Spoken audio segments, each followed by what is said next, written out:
യമനിൽ തടവിൽ കഴിയുന്ന മലയാളി നഴ്സ് നിമിഷപ്രിയയുടെ വധശിക്ഷ ഒഴിവാക്കാൻ ശ്രമം തുടർന്ന ആക്ഷൻ കൌൺസിൽ.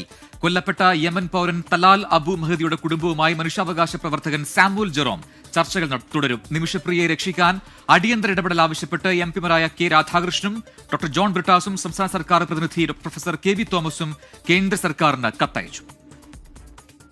യമൻ പൗരൻ തലാൽ അബു മഹദി കൊല്ലപ്പെട്ട കേസിൽ സനായിൽ ജയിലിൽ കഴിയുന്ന നിമിഷപ്രിയയുടെ വധശിക്ഷ ജൂലൈ 16 നടപ്പാക്കാനാണ് പബ്ലിക് പ്രോസിക്യൂട്ടർ ജയിൽ അധികൃതർക്ക് നൽകിയിരിക്കുന്ന നിർദ്ദേശം.